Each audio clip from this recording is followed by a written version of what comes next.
Hi, everybody, and welcome to tonight's parent training. My name is Brittany Boganski, also known as BB, and I am one of our BCBAs at our Palm Bay campus. And tonight I will be presenting on reinforcement versus pairing versus rapport and how that builds relationships that support behavior change. Thank you all so much for coming, and I hope you enjoy. All right, so our agenda for tonight, we are going to define and discuss reinforcement. Then we will define and discuss pairing. And of course, we're going to talk about rapport as well. And then we'll have discussions and examples of bringing it all together on how these components all work together to help build relationships that support behavior change. All right, so first up, we are going to talk about reinforcement. So what is reinforcement? Reinforcement is the process by which a consequence that follows a behavior increases the future likelihood that the behavior will occur again under similar circumstances. So reinforcement can be either positive or negative. With positive, you would add something that would then increase the behavior. And with negative, you would remove something aversive or something they don't like that would then increase the behavior. For this training, we will focus on positive reinforcement. So, positive reinforcement. Something is added following a behavior. That will then increase the likelihood that that behavior will occur again in the future. So let's go over some examples. Common reinforcers can be items like toys, snacks, candy, a hug, a high five, tickles, elbow bumps, handshakes, songs, videos, praise. There's so many things that can function as a reinforcer. And not all reinforcers are going to be typical for everyone. And again, not all these reinforcers will function as a reinforcer for every person. Reinforcers are only a reinforcer if they increase the likelihood of that particular behavior will occur again in the future. So let's go over some examples. On Monday, Jimmy completes his work. The teacher provides praise in front of the whole class. On Tuesday, Jimmy refuses to do his work. In this case, does praise function as a reinforcer? Probably not for Jimmy, but it might for Bobby. You never know. So again, you have to know your kiddos and you have to know their likes and dislikes to then figure out what will function as a reinforcer for them. So let's go over some more examples. On Wednesday, Sarah completed a DTT task independently for the first time. She was given a Skittle and praise. On Thursday, she independently got the answer right again. Lovely. So, did the Skittle and the praise function as a reinforcer for Sarah? What do you think? If you said yes, you are correct. Since she got the answer correct again, the Skittle and praise likely functioned as a reinforcer for her. So with our kiddos, not all of the normal reinforcers that you think about will be a reinforcer. So you think everybody loves chocolate, right? Well, not everybody loves chocolate. If I'm in session with you and you try to give me a piece of chocolate, I'm probably going to throw it back at you. I don't like chocolate. I'm a weirdo.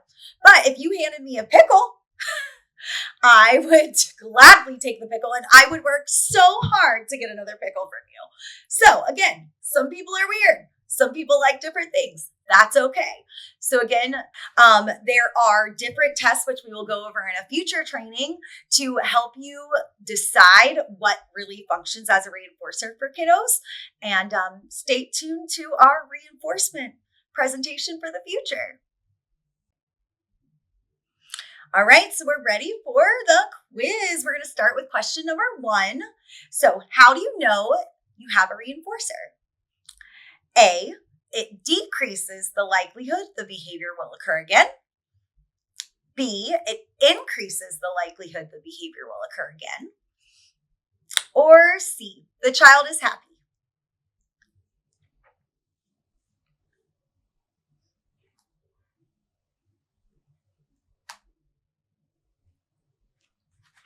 If you said B, awesome job, you're correct. Way to go. So again, a reinforcer will increase the likelihood that the behavior will occur again. In a future presentation, we will go over reinforcement in more depth that will teach you how to run procedures that will help you get a hierarchy. All right, so now we're going to go into pairing.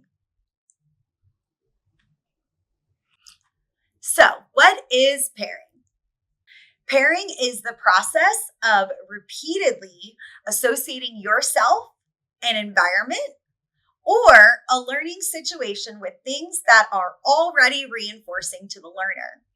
So now that we've learned about reinforcers, we're going to use those reinforcers within our pairing process. You are following the child's interest in that moment and using those interests to pair yourself with them. And of course, this causes you to have fun. So once you pair yourself with the fun, silly things that they love and enjoy, they will then pair you with the fun, silly things that they like and enjoy.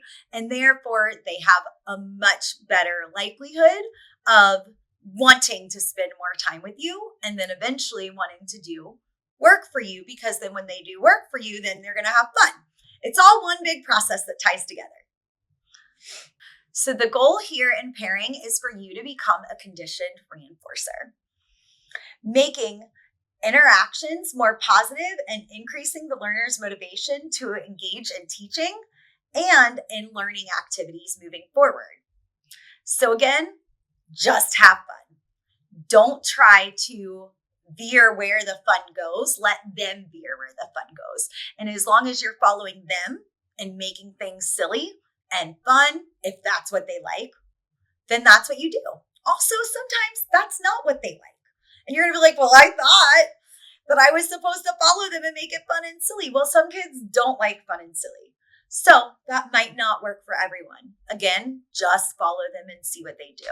And you'll see a little bit in our next example that it took me a while to figure out what one of my very first clients that I ever had when I was in RBT, how to pair with her.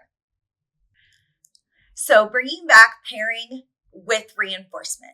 So during pairing, yes, you are following their interest, but you can also provide reinforcers that they enjoy if they don't seem to be reaching for anything particular.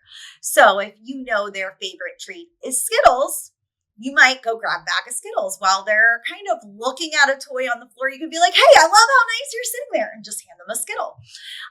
Things like that will also help engage the pairing process. And again, reinforcers don't have to be things like candy. They can also be a special coloring sheet. They can be videos. It can be songs. It could be dancing. It could be running outside. There are so many different things that function as a reinforcer. So figure out what that is for your kiddo and make it happen and have a grand old time. So during the process of pairing, you want to also ensure that you are not placing demands on the child.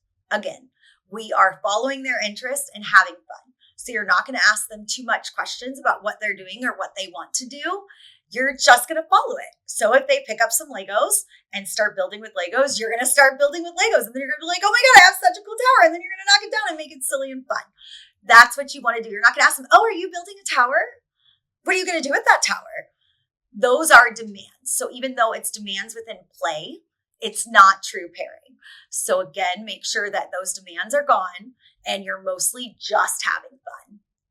Unless your child is older, then sometimes pairing can also take place in the form of conversation. So typically when we are pairing with a child, they're typically new to us or we are new to them. And basically, we want to do this often in the beginning before we start placing any demands on our child because we want them to pair us with fun things. And we want them to know that when we do start placing those demands in the future, that we are also going to give them those fun things that they love. All right, so we got some examples of pairing. This is my real life example that I was talking about earlier when I was first in RBT. I had a brand new client come into our facility, and I was told to pair with her. So I got her up from the table and we walked around and she just kind of stood there. So I was like, okay. So I start looking at some things around in the room and I start pulling out toys and I was like, oh, this looks cool. And I'm playing with it. And then I go and I play with this and she's just staring at me and she does not look happy. And I don't know what to do. So she goes and sits on the rug. So then I go and sit in the rug and we're both sitting on the rug and she's just staring at me. So I go and I grab some toys. I bring them over. She's not interested. She looked at one, kind of put it to the side. And then I go and I try to find some more toys. I come back and I naturally, being the clumsy person that I am, I tripped over the rug. And I caught myself, but I tripped and she laughed her little booty off at me. And I realized that being silly and pretending to trip the rest of our pairing session was all she needed. And that's what I did the whole time. That's all I did. I would get up, we'd dance around a little bit, and then I'd pretend to trip, and she would fall on the floor laughing. And that was how I paired with her. Never in a million years would I think that would have worked, but it did. So again, gotta follow your child. Whatever they want, that's what you do. And if it's making yourself trip 100 times in 10 minutes, that's what you do. You are going to pair with the child. They start to play with Legos. So you go over and start to play with Legos with them. They start building. You start building. Then all of a sudden they start counting. So you start counting, but you also provide some behavior specific praise like, oh my gosh, you're such a good counter. And then you can keep counting with them. Then all of a sudden they stop playing with Legos and they run over to the trains. So you're going to stop playing with Legos and run over to the trains. Again, you're going to follow their interests no matter where their interests go. We're not going to make them stop. We're not going to make them come back and clean up. It's a pairing session. So in a normal session, yes, you would make them clean up before they move on to play, but you're not in a normal session right now. You are just pairing. So we're going to follow them over to the train tracks, and then whatever they do with the trains, if they start flipping trains, as long as it's safe, you're going to start flipping trains in the air and your trains are going to fly, and that's okay. And that's what pairing's all about. All right, so let's go over a non-example of pairing real quick. I know I kind of touched on it a minute ago, but we're going to go ahead and keep on trucking along here. So your client is coloring a picture, and they all of a sudden get up and head towards the toys, and you then tell them to come back. So they have to clean up their coloring stuff. So again, this is not pairing. You're not going to place those demands to have them come back and clean up. Rather, you're just going to follow them over to the toys and see what they want to do with the toys and what they're interested in. And then follow that interest until your pairing time is done. All right, it is time for another quiz question. You guys are doing great. Here we go. Question number 2. What is the key component in the process of pairing? Is it A, you follow the learner's interest? Is it B, you find one good activity or item and you have lots of fun with that activity or item? Or is it C, you play with what they are currently playing with, then you have them clean up before they can go play with the next item or activity?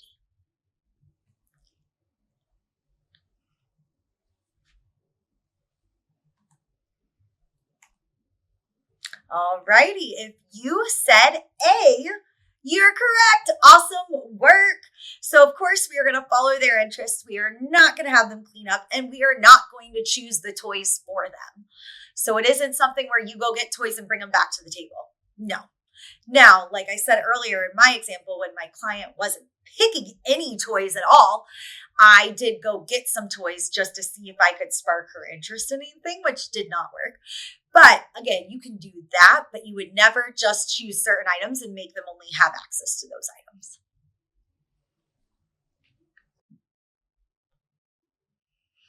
All right, next up, we're going to talk about building rapport. So, what is rapport? Rapport refers to a positive, trusting, and cooperative relationship between the practitioner, so like myself, a BCBA, or an RBT, a therapist, a teacher, and the learner. So you can think of it as a relationship characterized by trust, comfort, and positive interactions. In ABA practice, rapport is often developed through pairing, which we just learned about, where the practitioner associates themselves with preferred activities, items, and positive experiences. When you have strong rapport, this then increases the learner's willingness to engage and participate in instruction and respond to intervention. Again, they're more likely to do work for you if they like you and enjoy your company versus you walking in every day and being like, touch your head, touch your nose, stand up, sit down. And instead you walk in and you have fun. They give hugs. They want to run up to you. They want to hug you. They want to high five. They want to play with you. And you spend that time pairing with them that first little bit of the session before you start placing those demands. And then that's going to be better building your rapport.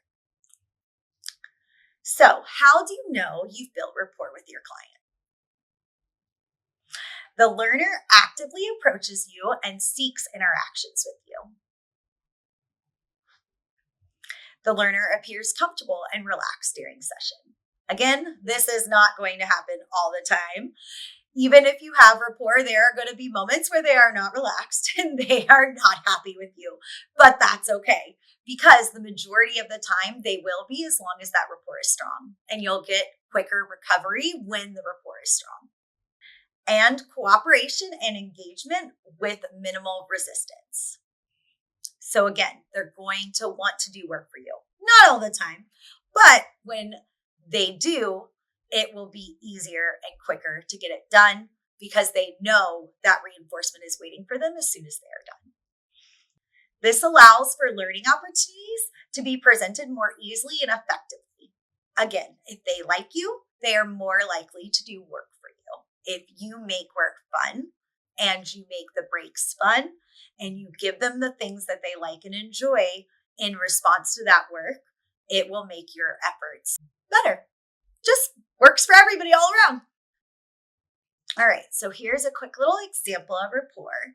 And I know some of this is a little repetitive because, again, reinforcement and pairing and rapport all kind of build up on each other to then get you to rapport. All right, so you have a new learner that you have been pairing with for several days. They run up to you and greet you immediately starting at your session. They tell you all about the weekend they've had. They're excited to see you. You then present a few demands after talking to them about their weekend, and then you provide their highest preferred reinforcer. Again, you have built rapport. They easily do the demands, and you guys keep on going about this all throughout session. It's all about building up to you do your work, you get the prize. But also at the beginning of the session, we're going to sit there. We're going to have fun first, and then we're going to go back around and earn some more toy time, playtime, or candy, or whatever it is that you love. All right, guys, we've made it all the way to the quiz question number 3. All right, here we go. How do you know you have successfully built rapport? Is it A, the learner says hi to you? Is it B, the learner appears stressed when with you? Or is it C, the learner appears comfortable and will engage in higher rates of cooperation and engagement with